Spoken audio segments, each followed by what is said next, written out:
कली सर्व संतात जो श्रेष्ठ नाता, जया वंद्य तो मान्य पंथाद्य नेता, महापात्र आचार्य श्रीनागदेवा, नमस्कार या थोर महानुभावा, नमस्कार या थोर महानुभावा, सर्वज्ञ श्री चक्रधर स्वामी की. सर्वांनी पोट भरून घेतलं याची प्रचिती मला आता आली. मस्तपैकी जय झाला. असो, आज थोडा प्रवचनाला सुरुवात करण्यासाठी उशीर झाला. आपला रोजचा टायमिंग हा 9चा असतो, पण आज आपण सर्वजण तुमच्या सहित मी पण अर्धा तास लेट झालो. असो, आपण जीव, देवता, प्रपंच आणि परमेश्वर यावर माहिती एकत्रित करण्याचा प्रयत्न करत आहोत. आणि त्याच अनुषंगाने काल आपण जीवाचं महत्व बघितलं, जीवाचं समाधान बघितलं, जीवाचं सुख बघितलं आणि जीवाचं भलं कशामध्ये आहे, जीवाचं सोनं कशामध्ये होणार आहे हे सुद्धा बघितलं. आजचा जो विषय आहे तो प्रपंच. प्रपंच तर सर्वच जण करतात, हो की नाही? प्रपंच करताना त्यातून आपल्याला काय शिकता आलं पाहिजे, त्यातून आपण काय शिकलं पाहिजे आणि त्यातून बोध घेऊन आपण कशा पद्धतीने वर्तणूक केली पाहिजे हे आपल्याला आज खऱ्या महत्वाने समजून घ्यायचं. प्रपंच हा कसा आहे? प्रपंच हा अनित्य आहे. प्रपंच टिकणार आहे का पूर्णपणे? आपण एकदा संसाराला बडबड करू नका महिला मंडळ. आपण एकदा संसाराला सुरुवात केली की तो या कलियुगीच्या शेवटापर्यंत तो संसार टिकतो का? आपलं जीवनच किती आहे? कलियुगी 100 वर्ष आयुष्य सांगितलेलं आहे. 100 वर्षातले आपण किती वर्ष जगतो? आता तर सगळं हायब्रिड जमाना झालेला आहे. गावरान खायला लवकर मिळत नाही, सगळ्या गोष्टीमध्ये भेसळ, दुधामध्ये भेसळ, तुपामध्ये भेसळ, पदार्थांमध्ये भेसळ, सगळ्या गोष्टीमध्ये भेसळ आहे. मग माणसाचं आयुष्य किती? लय तर लय 60-70. जुने जे लोक होते त्यांनी चांगले चांगले काबाड कष्ट केले, ते जगतात 80-90-100 पर्यंत काही काही, बरोबर की नाही? मग हे जो संसार आहे तो अनित्य आहे, तो पूर्णपणे काय टिकणारा नाही. मग तो संसार करत असताना आपण आपल्या परमेश्वराला कशा पद्धतीने जवळ करायचा आहे, कशा पद्धतीने तो ईश्वर आपल्या हृदयाशी आला पाहिजे, कशा पद्धतीने त्या ईश्वराचं स्मरण आपल्याला संसारात राहून करता आलं पाहिजे हे आपल्याला बघायचं. संसार करत असताना, प्रपंच करत असताना माणसाच्या जीवनामध्ये सुखही येतं, दुःखही येतं, मान येतो, सन्मान येतो, अपमान येतो. सर्व गोष्टींचा अनुभव आपल्याला या संसारामध्ये राहताना, संसार करत असताना आपल्याला तो अनुभवता येतो. प्रत्येक गोष्टीचा अनुभव आपण घेतलेला आहे. सुखाचाही अनुभव आपण घेतलेला आहे, दुःखाचाही अनुभव आपण घेतलेला आहे, मानाचाही अनुभव आपण घेतलेला आहे आणि अपमानाचाही अनुभव आपण या संसारामध्ये घेतलेला आहे. मग संसार कशा पद्धतीचा आहे, मग या प्रपंचाला आपण कशा पद्धतीने हँडल केलं पाहिजे, हा प्रपंच करत असताना आपण कशा पद्धतीने आपला ईश्वर साधता आला पाहिजे, आपला धर्म साधता आला पाहिजे, आपल्या स्वतःचं आत्मकल्याण कशा पद्धतीने साधता आलं पाहिजे हे आपल्याला आज खऱ्या अर्थाने जाणून घ्यायचं. संसाररूपी जीवनामध्ये ज्यावेळेस प्रपंच करतो त्यावेळेस माणूस पूर्णपणे प्रपंचात गुरफटून जातो की नाही? लग्न झालं म्हणजे लेकरा बाळांची चिंता, मुलांचे लग्न झाले म्हणजे नातवाची चिंता, नातवाचे लग्न झाले म्हणजे पंतूची चिंता. एकामागे चालूच राहतो, याची चिंता, त्याची चिंता, त्याची चिंता. म्हणजे पूर्णपणे माणूस कसा झालेला आहे, संसारामध्ये पूर्णपणे असा विस्फोटून गेलेला आहे, गुरफटून गेलेला आहे. आणि त्याच्यामुळं या संसार करत असताना आपल्याला परमार्थ कसा साधता येईल हे आपल्याला आज खऱ्या अर्थाने जाणून घ्यायचं आहे. मानव पंथांच्या इतिहासामध्ये अशी अनेक उदाहरणं आहेत अनेक असे भक्तजन होऊन गेलेले आहेत की त्यांनी संसार करत असताना परमार्थ कशा पद्धतीने साधला, तो ईश्वर कशा पद्धतीने प्रसन्न केला, त्या ईश्वराची प्रसन्नता, त्या ईश्वराचं प्रेम, त्या ईश्वराचं सन्निधान कशा पद्धतीने मिळवलेलं आहे. अनेक असे भक्त होऊन गेले. ज्यावेळेस माणूस या संसारामध्ये पोळल्या जातो ना, ज्यावेळेस माणूस या प्रपंचामध्ये दुखवल्या जातो, त्यावेळेस त्याला खरा आधार हा कुठं मिळत असतो? नातेवाईकांकडे. कुठं मिळतो? देवाजवळ. उलट नातेवाईक तर अजून दिवसतात, आगीत तेल ओतण्याचं काम करतात, बरोबर की नाही? आपण जेवढं कोळत राहतो ना तेवढं ते जाळण्याचा प्रयत्न करतात, क्षमवण्याचा प्रयत्न नाही करत. म्हणून आपलं दुःख निवारण्याचं ठिकाण फक्त आणि फक्त तो परमेश्वर आहे. त्याच्या व्यतिरिक्त आपलं दुःख कुठंच निवारू शकत नाही. सुंदर अशी लीळा आहे. सुंदर आपलं वसमतच्या शांताबाईचा सर्वांना माहिती. वसमत काय आपल्यापासून दूर नाही, जवळ असलेले वसमत त्या तिथल्या ज्या शांताबाईचा होत्या. ही अशी एक व्यक्ती होती की तिच्या संसारामध्ये दुःखच दुःख, सुखाची किरण तिच्या संसारामध्ये मुळीच नाही. पूर्णपणे सुखाचं जे सुख अभाव होतं ते पूर्णपणे झाकल्या गेलेलं होतं आणि त्या शांताबाईच्या जीवनामध्ये फक्त दुःख आणि दुःखच येत होतं. ज्यावेळेस संसार रूपी गाड्याला सुरुवात झाली, आपल्या संसार रूपी वेलीवर 3 मुलं झाले, 2 मुली 1 मुलगा. तर काही कालांतराने तिचा जो पती होता तो सरल्या गेला, त्याने संपला, वारला. त्याच्यानंतर ते दुःख संपत नाही की मुलगा वारला, मुलाचंही दुःख, पतीचंही दुःख. ते संपत नाही की मुलीचा जो जावई असतो, जो मुलीचा नवरा असतो, तोही सरला. बघा दुःख कशा पद्धतीने येतं आणि दुःख आल्यानंतर ते कशा पद्धतीने दूर करावं आणि कशा पद्धतीने त्याचा आपण अवलोकन करून त्या गोष्टी कराव्यात, या लीळेतून आपल्याला समजून सांगायचं. मुलीचा नवरा वारला, मुलगी त्या ठिकाणी विधवा झाली आणि ती दुसरी मुलगी होती, तिला काऊर लागलं.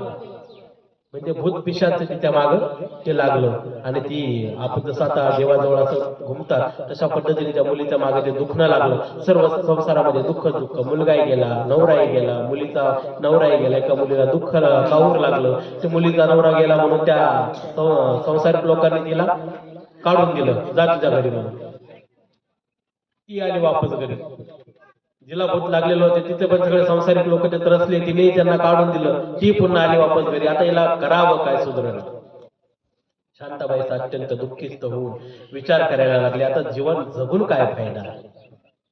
हा प्रपंच कशा पद्धतीने केला, कशा पद्धतीने करू? नवरा नाही, मुलगा नाही, मुलींचा सर्व संसार उद्ध्वस्त झालेला आहे. आता प्रपंच करून फायदा काय? माझा काही अर्थ नाही, या प्रपंचालाच अर्थ नाही.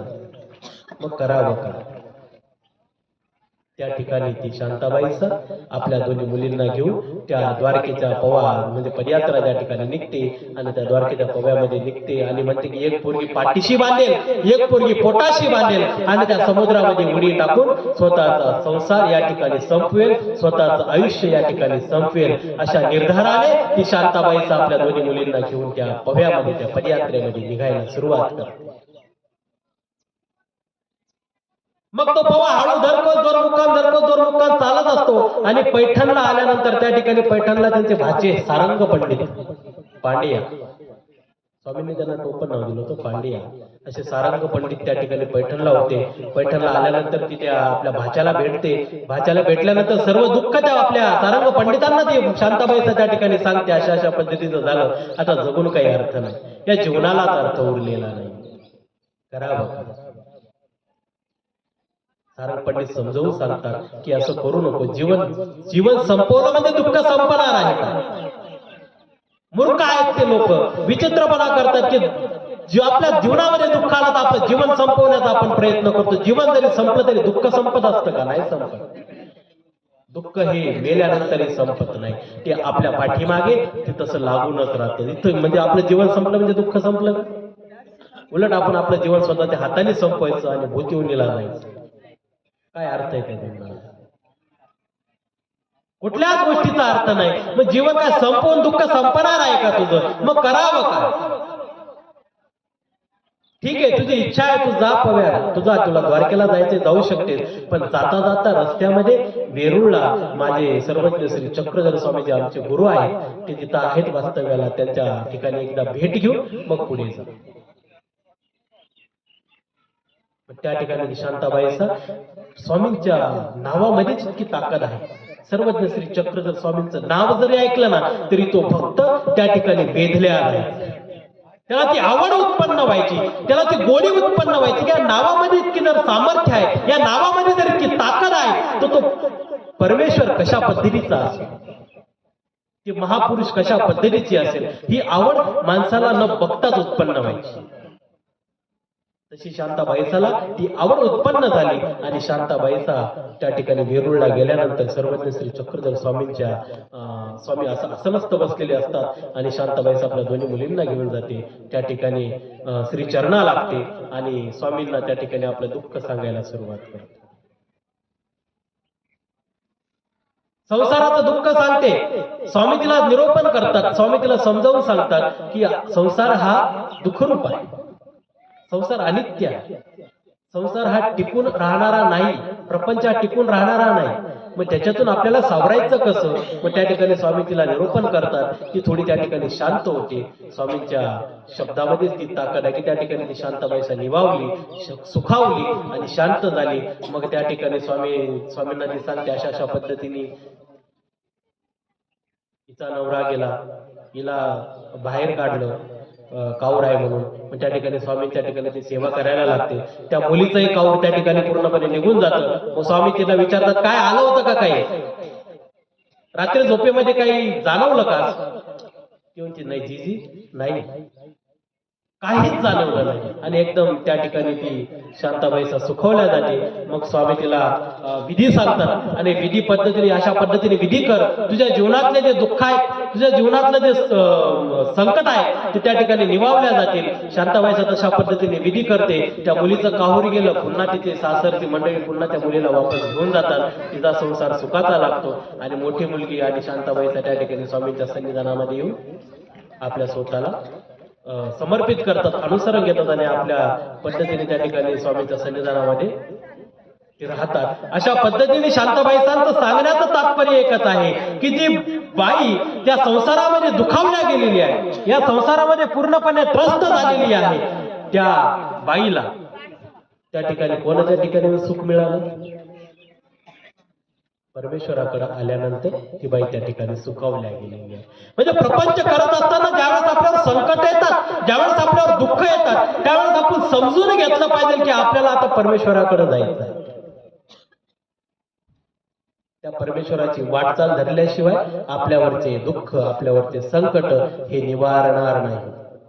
नातेवाईकही निवारू शकत नाही, ना आपला मुलगा निवारू शकत, ना आपला नवरा निवारू शकत, ना आपली बायको निवारू शकत.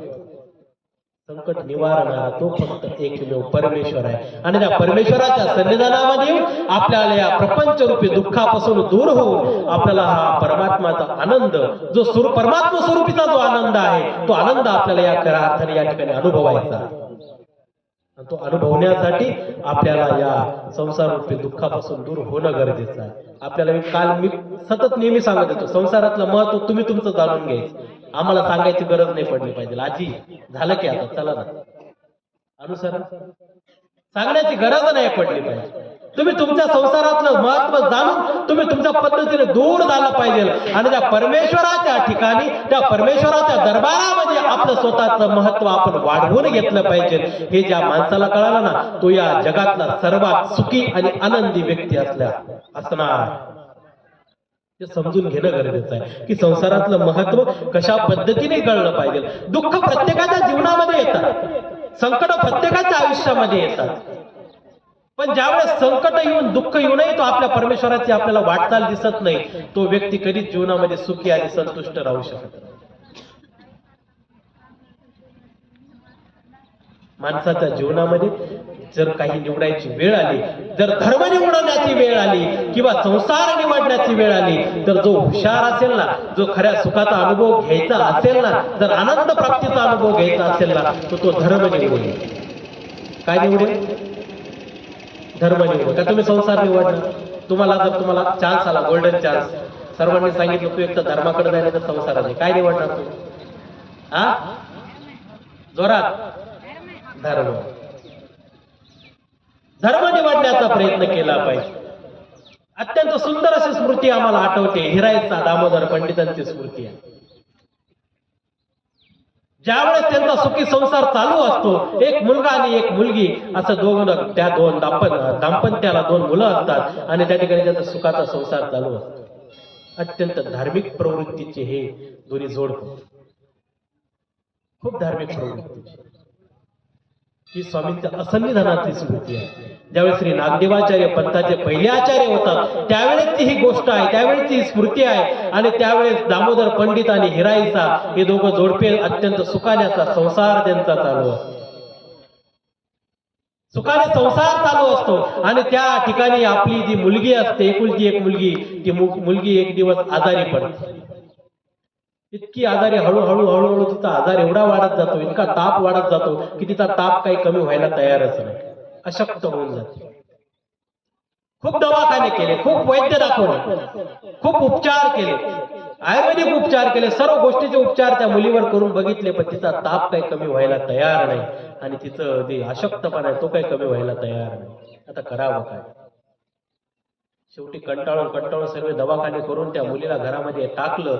एका बाजेवरती मुलगी झोपली, तिला उठायची सुद्धा त्या मुलीच्या अंगामध्ये ताकद नाही. आणि त्या ठिकाणी हिरायचा त्या मुलीची होईल तेवढी सेवा करत आता देवावर सोडून दिला. आता सर्व उपाय करून बसलो, सर्व वैद्य थकून गेले, पण मुलीवर काही उपचार व्हायला तयारच नाही. तिची जी प्रकृती आहे ती साथ द्यायला तयार नाही. मग करायचं काय? मग आता होईल तेवढी सेवा करण्याचा प्रयत्न करायचा. तिच्या प्रारब्धामध्ये जेवढं आयुष्य लिहिलेलं आहे ना तेवढं ती जगणार, आणि ज्या वेळेस तिचं आयुष्य संपलं त्यावेळेस ती जाणार. या हेतूने त्या मुलीची सेवा करायला सुरुवात केली. सेवा चालू होती, संसार चालू होता. दुःखाचं जे सावट होतं ना, त्या मुलीच्या रूपाने ते दुःख मिळालं होतं की आपली मुलगी कधी जाईल याचा भरोसा नाही. हे दुःखाची चाहूल त्यांच्या अंतःकरणामध्ये जी चालू होती आणि तशा पद्धतीने ते संसार आपला चालत होते. एक दिवस आचार्य श्री नागदेवांचं त्या ठिकाणी निमंत्रण आलं की आम्ही तुमच्या घरी जेवायला येतो. आचार्य नागदेव घरी जेवायला येत आहे. घरामध्ये दुःखाचा प्रसंग आहे, मुलगी तापेने फणफणली आहे, ती मरणाच्या दारेवर आहे. अशा वेळी आपण काय केलं? एखादे बाबा घरी येत आहेत, आपल्या घरात दुःखाचा प्रसंग आहे, आपला मुलगा आपली मुलगी कोणीतरी आपलं आजारी आहे, खूप आजारी आहे, आपल्याला सुधारलं असतं का त्यावेळेस? काय करा? आपण सरळ नकार दिला असता. बाबांना सांगा की आता सध्या तरी काही येऊ नका, घरामध्ये दुःखाचं वातावरण आहे, घरामध्ये सर्व टेन्शन मध्ये आहे आणि आता तुम्ही काही येऊ नका. आपण सरळ नकार दिला असता की नाही? हो की नाही? नाही म्हणा बरोबर, मी टाळा वाजवतो, कोणीच होऊ शकत.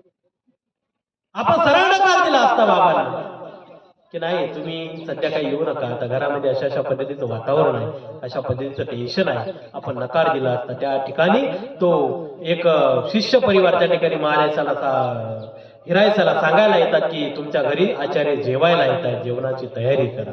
दुपारच्या वेळेला सकाळची वेळ असते, सकाळच्या वेळेला हिरायचा आनंद होतो. एक दुःख एकीकडे आणि धर्म आपल्या दारात येतोय, आपल्या दारामध्ये आचार्य येत आहेत, आपल्या घरी आचार्य येत आहेत, याचा आनंद तो वेगळा होतो. आणि त्या ठिकाणी हिरायचा मग त्या लगबगीला लागते, कामाला लागते आणि दामोदर पंडितांच्या हातात पिशवी देते, जा बाजारामध्ये जा, भाजीपाला घेऊन या, बरवे पदार्थ घेऊन या, गोड पदार्थ घेऊन या, आज आचार्य आपल्या घरी येत आहे. दामोदर पंडितांपेक्षा हिरायचा अधिक पद्धतीने धर्मवान होतो, धर्माशी एकनिष्ठ होतो. दामोदर पंडित त्या ठिकाणी म्हणतात, हिराई तुला काहीच वाटत नाही का? आपली मुलगी तापेने फणफणली आहे, मरणाच्या दारावर आपली मुलगी उभी आहे आणि तू इकडे तयारी करायला लागते, बाजारात पाठवते. आचार्यांना सांगू शकत होते की घरामध्ये वातावरण कशा पद्धतीचे, तुला काहीच वाटत नाही, तुला याची काळजी नाही.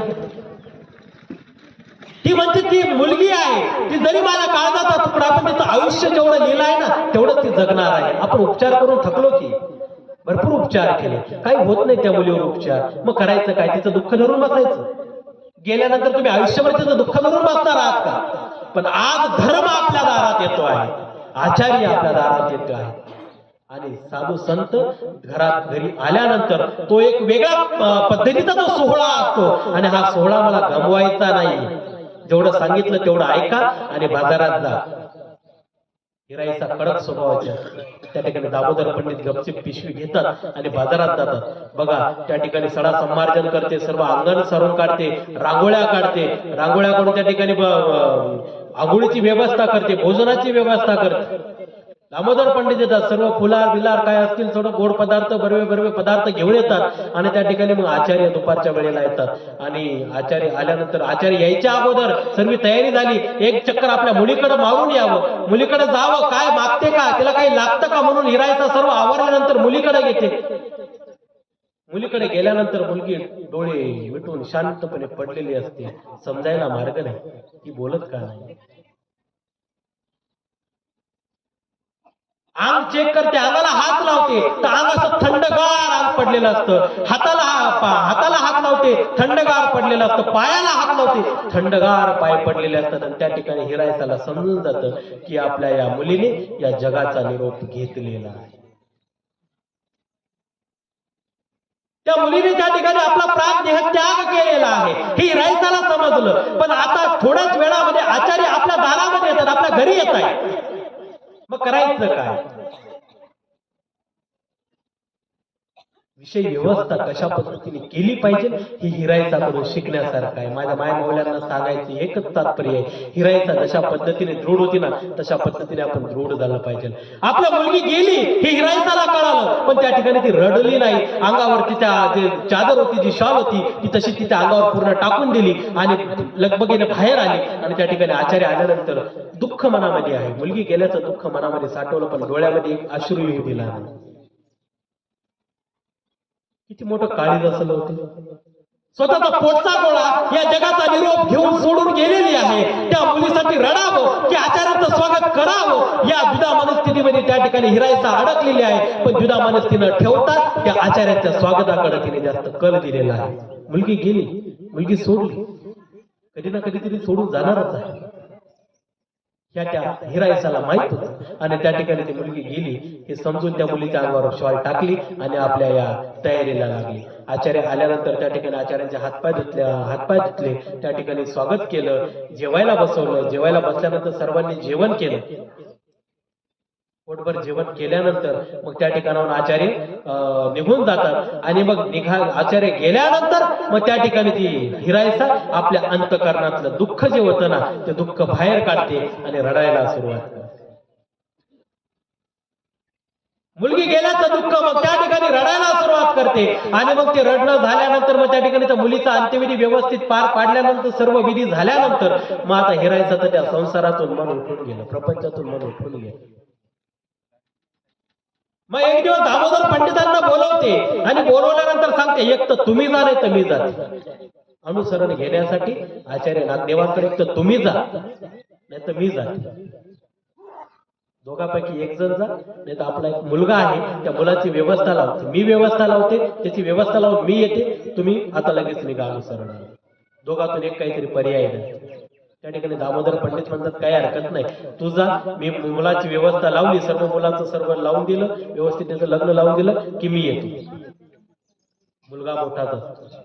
त्या ठिकाणी हिरायसा कुठल्याही गोष्टीचा विचार न करता आचार्य श्री नागदेवांच्या आश्रमामध्ये जाते आणि त्या ठिकाणी सर्व घडलेली घटना सांगते आणि आचार्य श्री नागदेवांची भिक्षा त्या ठिकाणी घेते. अनुसरण त्या ठिकाणी ती हिरायसा घेते. कालांतराने काही दिवस उलटत जातात. काही दिवस उलटल्यानंतर मग दामोदर पंडितांचा जे मुलगा असतात दोघांचा, त्या मुलाचं लग्न होतं, सर्व गोष्टी होऊन जातात, तो त्याच्या संसारामध्ये रममान होऊन जातो. तरी दामोदर पंडित काही यायचं नाव घेत नाही. हिरायसा वाट बघते.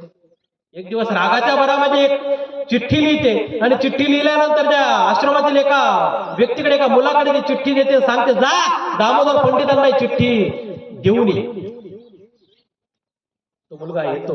दामोदर पंडित आंघोळ करून स्नान करून येत असतात. रस्त्यामध्ये त्या मुलाची भेट होते आणि भेट झाल्यानंतर ती चिठ्ठी तो मुलगा त्या दामोदर पंडितांना देतो आणि ती चिठ्ठी उघडल्यानंतर खूप सुंदर असं वाक्य त्या चिठ्ठीमध्ये लिहिलेलं ते त्याही वेळेस महत्वाचं आणि ती याच्याही वेळेस तुमच्यासाठी महत्वाचं आहे. त्या हिरायसाने त्या चिठ्ठीमध्ये लिहिलेलं होतं, ज्या चुरीची खीर खाल्ली त्या चुरीची काय राख खाल्ली. ज्या चुलीची तुम्ही खीर खाल्ली ना, आजपर्यंत तुम्ही त्या संसाराचं तूप रस सगळं काही खाल्लं, आता त्या संसारामध्ये काहीच उरलेलं नाही. काय राख खायला थांबलेत का तुम्ही? त्या चुलीची राख खायला थांबले?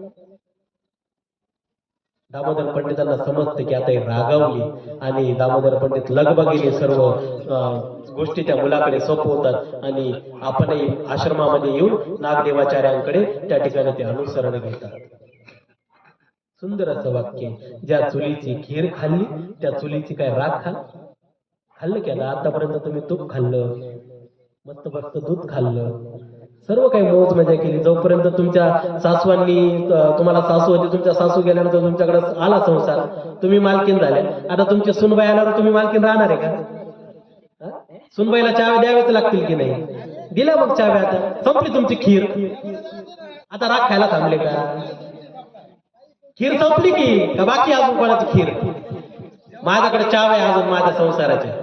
ज्यांच्याकडे चाव्या असतील त्यांनी थांबा, ज्यांच्याकडे व्यवहार असेल त्यांनी थांबा. पण ज्यांची खीर संपली ना, मग त्यांनी आपल्या संसारातलं महत्व बाजूला करा आणि राग खायला थांबू नका. इकडे येऊन या अभ्यासरूपी शास्त्राचं, अभ्यासरूपी अमृताचं, स्मरणरूपी अमृताचं जे गोडवा आहे ते प्राशन करण्यासाठी तुम्ही इकडे या. आता राग खायला थांबू नका. पण त्या ठिकाणी दामोदर पंडितही आपल्या या पत्नीचं ऐकून तेही त्या आश्रमामध्ये येतात आणि त्या ठिकाणी दोघे अनुसरण घेतात. आणि त्या आश्रमामध्ये 500 लोकांचं गुरुकुळ होतं. बघा महत्वाचा दबदबा कशा पद्धतीचा असतो. 500 लोकांच्या गुरुकुळावर महत्वाचा दबदबा, जो धाक असतो ना, तो धाक हिरायसांचा होता. असं डोळे वर करून जरी हिरायसाने बघितलं नाही एखाद्याकडं तरी तो असा थरथर थरथर थरथर कापायला लागायचा. इतकी ही स्मरणनिष्ठ ही व्यक्तिमत्व, एवढं कडक हे व्यक्तिमत्व, या संसाराचं आपलं महत्व समजून या संसाराला दूर करून परमार्थाच्या वाटचालीकडे ती हिरायसा त्या ठिकाणी लागलेली आहे. आणि स्वतःला या 500 गुरुकुळांमध्ये स्वतःला आपल्या आचरणातून, आपल्या विचारातून, आपल्या वागण्यातून त्या 500 लोकांच्या गुरुकुळावरचा हिरायसाने अधिराज्य गाजवलेला. संसारामध्ये महत्व असतं का? हिरायसाचं आतापर्यंत राहिले असते असतं का महत्व? तर परमार्थामध्ये आल्यानंतर 500 लोकांचं गुरुकुळ होतं, ती हिरायसाला घाबरायचं, हिरायसाचा मान सन्मान करायचा. कारण की त्यांच्या आचरणाची पद्धत तशा पद्धतीची होती, विचार तशा पद्धतीचे होते, ती भक्ती तशा पद्धतीची होती. म्हणून आज समस्त गुरुकुल त्या हिरायसाला मानायचं. म्हणून आपणही आपल्या जीवनाचं महत्व समजून घेतलं पाहिजे. आपल्या जीवनामध्ये दुःख आलं की आपण लगेच सर्व गोष्टी टाळायला सुरुवात करतो.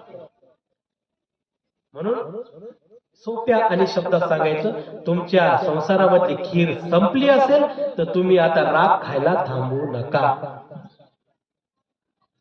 खिरीचे 1-2 चमचे बाकी असतील तर सांगा, नाही बाबा 2-4 चमचे बाकी आहेत, हा ना, मग तेच तर, मग अजून त्यांचे चमचे बाकी असतील.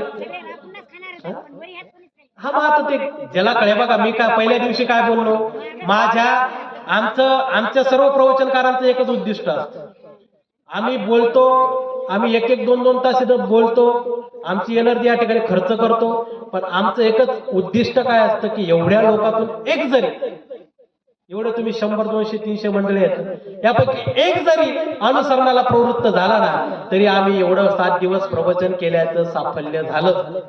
हे मी पहिल्या दिवशी सांगितलं.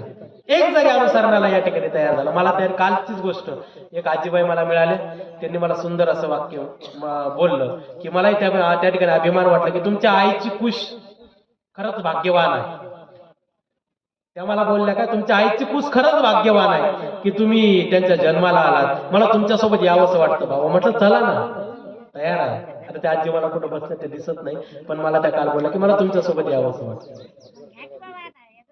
कुठेतरी प्रवृत्ती, त्यांच्या इच्छा त्यांच्या मनामध्ये जागी झाली ना, याचाच आम्हाला आनंद आहे, याचाच आम्हाला समाधान आहे की तुमच्या मनामध्ये कुठेतरी त्या अनुसरणाची इच्छा प्राप्त झालेली आहे, तुमच्या मनामध्ये कुठेतरी त्या परमेश्वराच्या भक्तीची इच्छा प्राप्त झालेली आहे, आणि तो आनंद आमच्यासाठी सर्व काही देऊन जातो.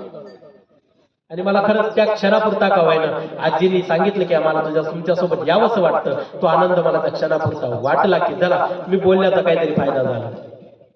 मी बोलण्याचं काहीतरी सापडले या ठिकाणी झाला. म्हणून आपल्याला प्रपंचाचं महत्व समजून घेतलं पाहिजे आणि प्रपंचातून कशा पद्धतीने आपल्याला दूर होता येईल, कशा पद्धतीने आपलं महत्व समजून आपण या परमार्थाकडे लागू हे आपलं कळणं गरजेचं आहे. जसं हिरायसा दामोदर पंडितांनी स्वतःच्या जीवनामध्ये संसार करत असताना ज्यावेळेस त्यांना त्या संसाराचं महत्व संपलेलं दिसलं त्यावेळेस त्यांनी त्या संसारातून दूर होऊन या परमार्थाकडे वाटचाल केलेली आहे. तशा पद्धतीने आपण या परमार्थाकडे वाटचाल करणं गरजेचे आहे. नाही तर माणूस काय पैसा पैसा पैसा पैसा श्रीमंत आहे, अरे एवढी 100 एकर जमीन आहे, काय करू त्याचं? मग दीक्षा घेऊन काय 100 एकर जमिनीचं काय करू? दीक्षा घेतली जेवढा मोठा पैसा आहे त्याचं काय करू? आणि तुम्ही आम्हाला अनुसरण घ्यायला लावता आणि एवढं कमवल्याचं काय करणार आम्ही? माझं सांगायचं हे की या कमवल्याचं काय करणार तुम्ही सांगताय, तर आमच्या लीळा चरित्रामध्ये अशा अत्यंत महत्वाचे व्यक्तिमत्व होऊन गेलेले की गडगंज श्रीमंत व्यक्तिमत्व. आपण तर त्यांच्या समोर काहीच श्रीमंत नाही. इतके श्रीमंत भक्तिजन त्या स्वामींच्या काळामध्ये होऊन गेले. असे मला एक भक्तिजन आठवतात, ते भंडारेकर, निळवट्ट भंडारेकर, स्वामींचे सर्वात पहिले शिष्य. जे एकांकिकाचा काळ संपल्यानंतर ज्यावेळेस स्वामींनी परिभ्रमणाला सुरुवात केली त्यावेळेस सर्वात पहिले शिष्य कोण होते? निळवट्ट भांडारेकर. आणि त्या ठिकाणी ज्यावेळेस सकाळच्या वेळेला निळवट्ट भांडारेकर आपल्या ओसरीमध्ये बसलेले असतात, प्रकांड असे पंडित ब्राह्मण ओसरीला बसलेले असतात, बायको आपली पाणी तपवते, आंघोळीला पाणी तपवते, काहीतरी पोती घेऊन चालत असतात, त्यांना त्या प्रश्नाचं उत्तर मिळत नाही. जो प्रश्न त्यांच्या मनामध्ये चालू असतो ना त्या प्रश्नाचं उत्तर त्यांना मिळत नसतं. ते पोटी चालत राहतात. सकाळी सकाळी स्वामी भिक्षेला येतात. भिक्षेला आल्यानंतर त्या ठिकाणी भिक्षा हा शब्द उच्चारतात. बघा इतकं मग्न असतात, इतके त्या पोथीमध्ये ते मग्न असतात.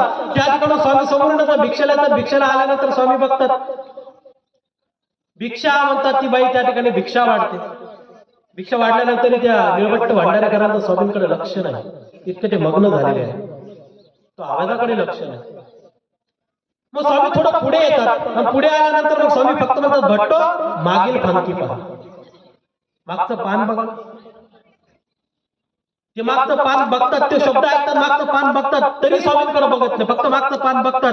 आणि त्या प्रश्नाचं उत्तर त्यांना पाहिजे होतं, त्या प्रश्नाचं उत्तर त्या पानावर त्यांना मिळतं. आणि ते प्रश्नाचं उत्तर मिळाल्यानंतर ते लगेच स्वामींकडे बघतात, विचार करायला लागतात की माझ्या मनातला प्रश्न, अंतःकरणातला प्रश्न मला माहित आहे, या कोणालाच माहित नाही. आणि त्याचं प्रश्नाचं उत्तर मी शोधतोय आणि ह्या व्यक्तीला त्या प्रश्न कसं काय माहित, त्याचं उत्तर कसं काय माहित आहे, ते पेज कसं काय माहित आहे.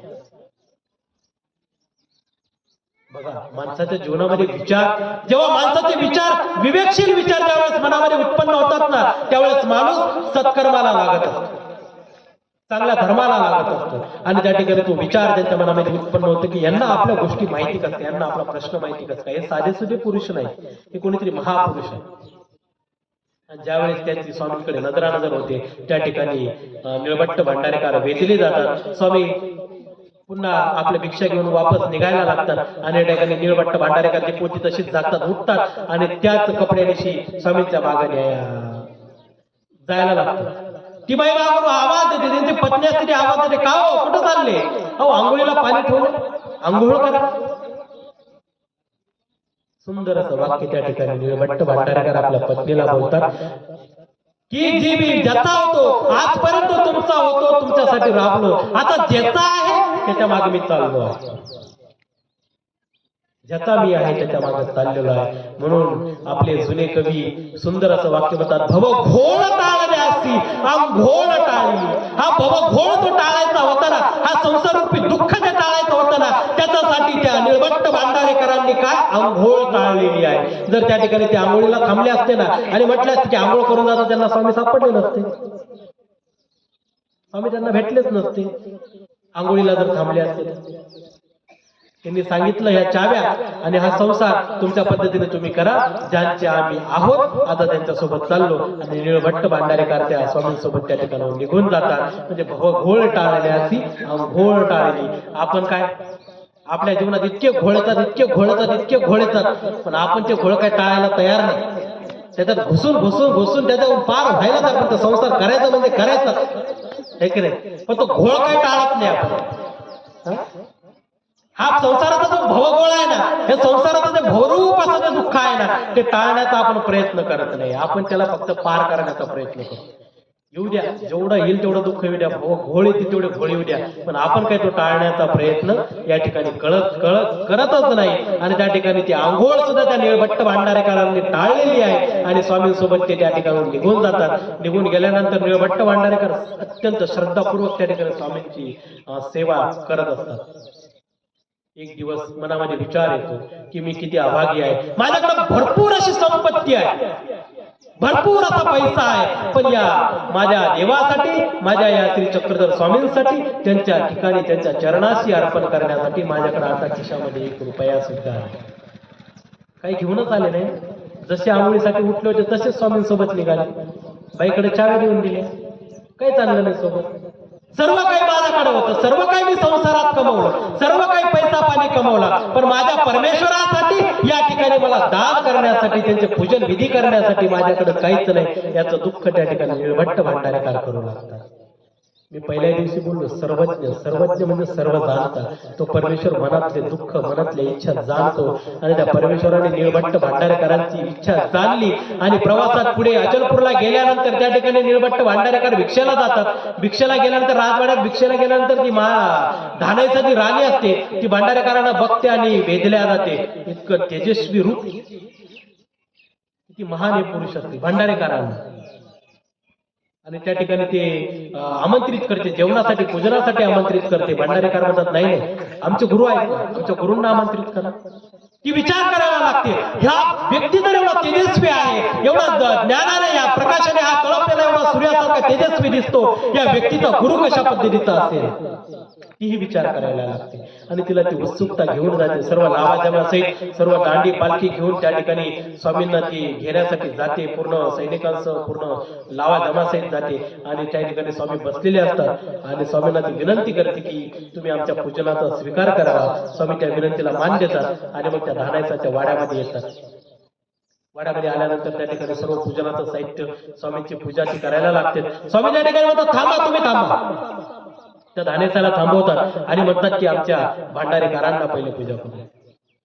त्या ठिकाणी भांडारेकरांच्या हस्ते स्वामी त्या ठिकाणी पूजा करून घेतात आणि ती पूजा स्वीकार करतात. मग ती राणी त्या ठिकाणी स्वामींची पूजा करते आणि त्या ठिकाणी जेवण झाल्यानंतर स्वामी पुढे, भांडारेकर स्वामी पुढे निघून जातात. बघा, भक्ताचा मनोरथ कशा पद्धतीने पूर्ण केलेला आहे या ठिकाणावर सांगायचं आहे की स्वामींना, देवाला सांगायची गरज पडत नाही, देवा मला हे दे, देवा माझं असं कर, की देवा माझं तसं कर, गरज पडत नाही.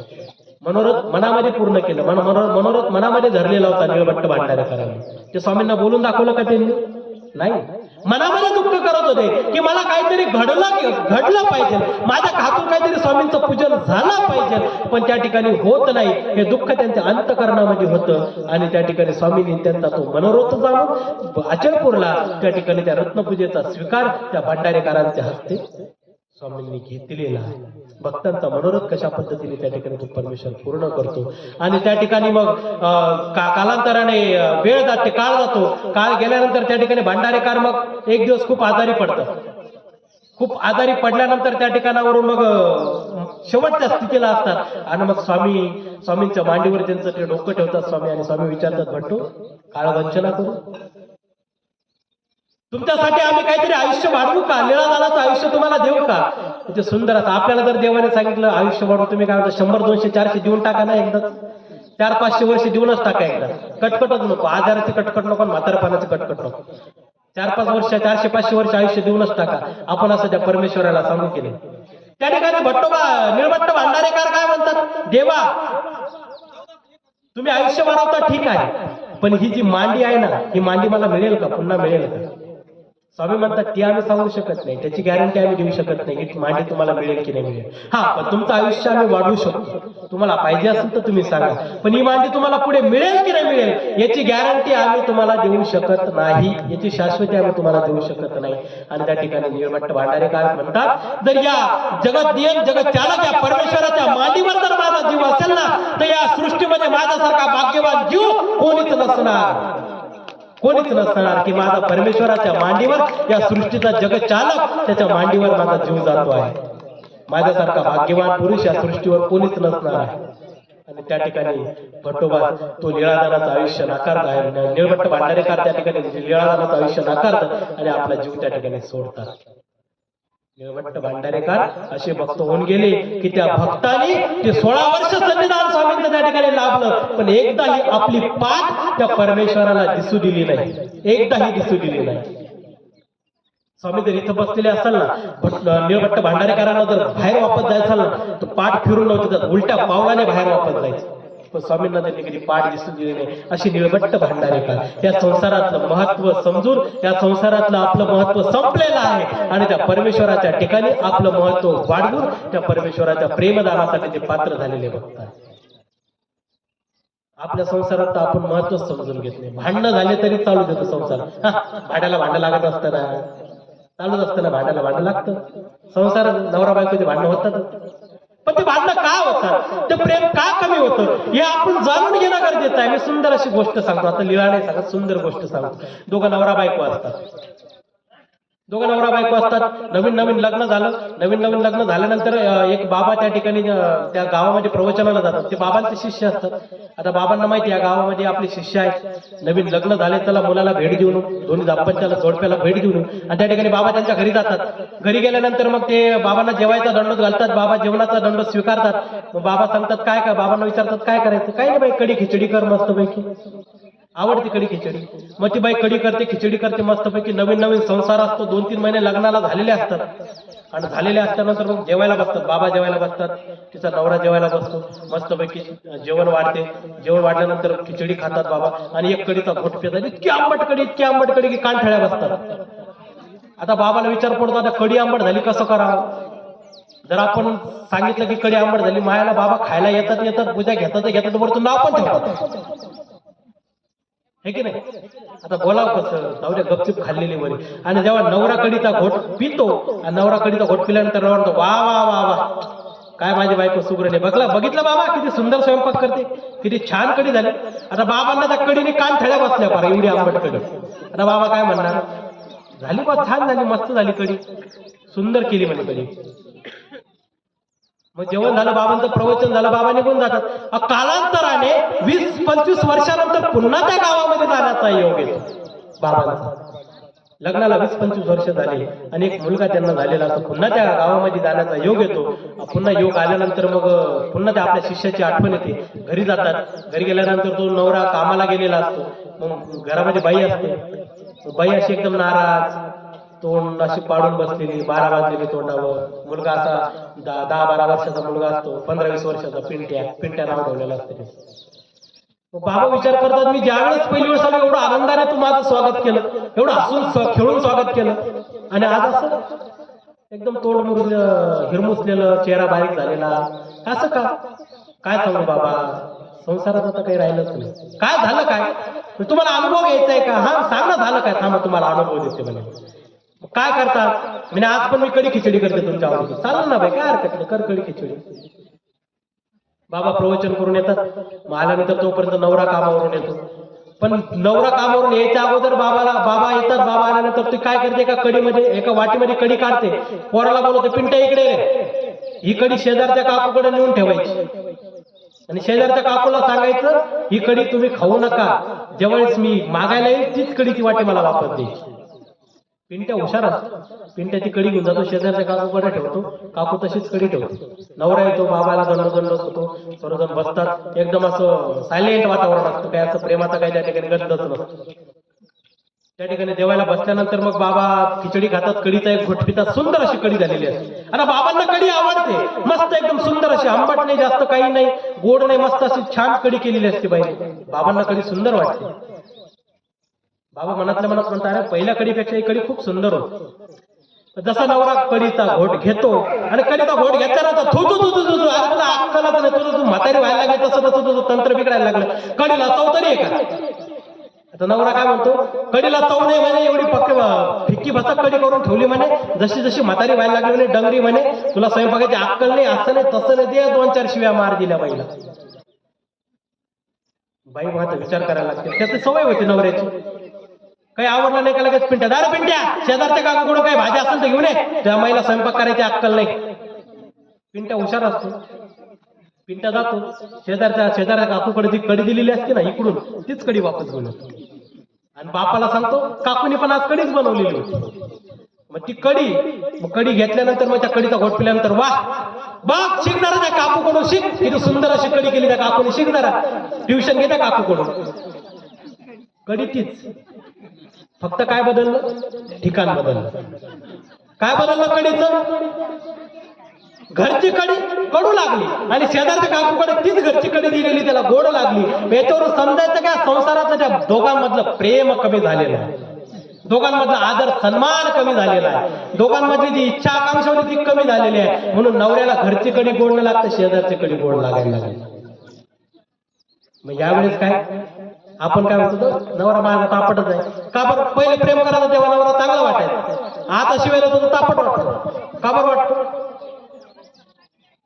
आपसातलं प्रेम कमी झालेलं आहे, आपसातला जो आदर सन्मान आहे तो कमी झालेला आहे. मग ज्यावेळेस आपल्याला वाटायला लागतं की आपल्यातलं प्रेम कमी झालेलं आहे, आपल्याला आदर सन्मान कमी झालेला आहे, मग आपण त्यावेळेस आपला काढता पाय घेतला पाहिजे. म्हणून मी पहिल्यापासून तेच सांगत आलोय की माणसाने ज्यावेळेस जीवन जगतो ना, जीवन जगत असताना अशा पद्धतीने जगलं पाहिजे की तेही आपल्यापासून दुरावले गेले नाही पाहिजे आणि आपल्यालाही त्या गोष्टीचं दुःख झालं नाही पाहिजे. म्हणून माणसाने संसारातलं महत्व समजून घेणं गरजेचं आहे. जोपर्यंत प्रपंचातलं महत्व तुम्ही तुमचं स्वतःसाठी समजून घेत नाही, तोपर्यंत तुम्ही तुमच्या जीवनामध्ये सुखी राहू शकत नाही. म्हणून आमच्या या पंथामध्ये, आमच्या या लीळाचरित्रामध्ये अनेक असे भक्त होऊन गेले की ज्यांनी आपल्या या जीवनामध्ये की संसार करत असताना परमार्थ साधण्याचा प्रयत्न केलेला आहे, परमार्थाला जोडण्याचा प्रयत्न केलेला आहे. आज आम्ही म्हणत नाही की तुम्ही करत नाही, तुम्ही करतात, तुम्ही भाग्यवान आहात, तुम्ही स्मरण करतात, तुम्ही देव करतात, तुम्ही धर्म जपतात, सर्व काही करतात तुम्ही. पण माझी एकच कळकळीची विनंती आहे की संसार करत असताना परमार्थ जोडण्याचा प्रयत्न करा, परमार्थाला आपलंसं करण्याचा प्रयत्न करा.